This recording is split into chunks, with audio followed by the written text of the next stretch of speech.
Jadi selamat datang ke Unizal Facility Booking System. Inilah interface kita. Jadi langkah-langkah untuk kita book facilities kita. Yang pertama, masukkan dahulu username anda, iaitu student ID. Sebagai contoh 083903. Tekan facility yang anda mahukan, lalu tekan book facility. Dan sekarang ni facility telah berjaya di booking oleh anda. Jadi jika ada murid lain, sebagai contoh mahukan yang sama, iaitu fasiliti yang sama, dia tidak boleh booking kerana dihalang oleh sistem, kerana ia telah di-booking oleh pelajar sebelum tu. Lepas tu, jika misal kata student itu tidak jadi untuk booking, maka masukkan balik student ID dan tekan kepada fasiliti yang mahu di-cancel, lalu tekan cancel booking. Tengok dalam sistem ni dia dah jadi available balik.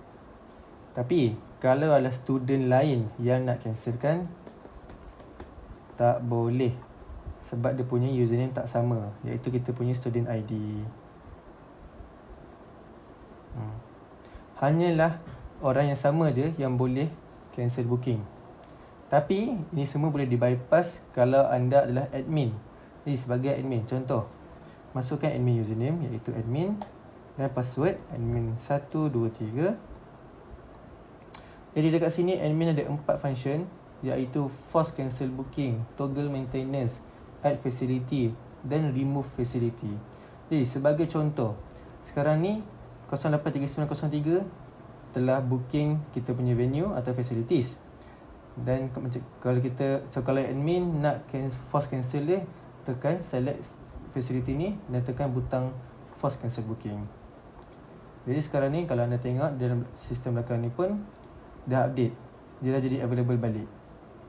Jadi sebagai contoh, kalau lah kita ada facility baru yang nak bagi kepada student, jadi tulis nama facility tu. Sebagai contoh, Carol Room 4. Facility type dia ialah library, Carol Room dan add. Jadi dekat sini anda boleh nampak, dekat sini kita dah update kita punya list, dan pelajar pun boleh untuk booking facility ini. Itu dia. Jadi function yang kedua admin ada,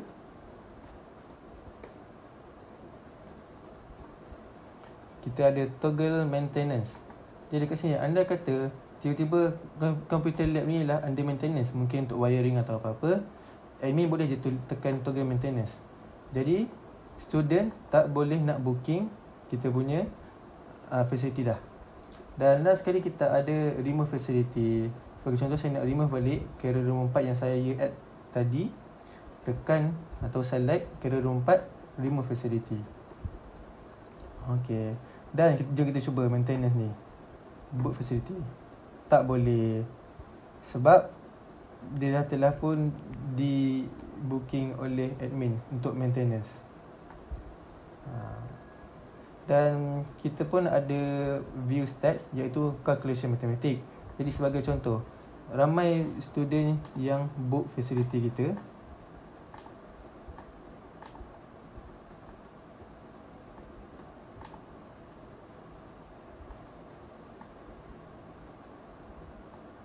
Okey. Jadi admin boleh tengok view stats.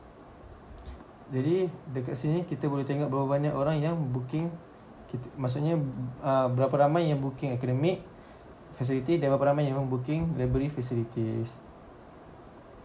Jadi academic ada 40% dan library ialah 60%. Hi everyone. Our system, the facility booking system, is designed to simplify and manage the reservation of academic and library facilities. The main objective we aim to achieve are to provide a user-friendly booking experience, support facility maintenance, and enable admin control all over operation. In our design, we follow the object-oriented programming approach.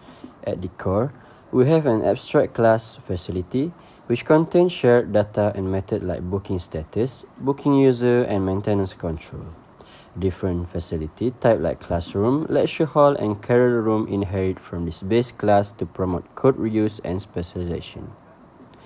The booking system class acts as the central logic controller, while two interface classes, which is Facility Booking GUI for user and Admin Panel for administrator, handle interaction.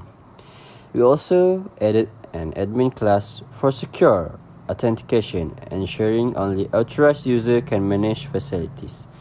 In short, our design improves system modularity, maintainability, and ensure a smooth experience for both users and administrators.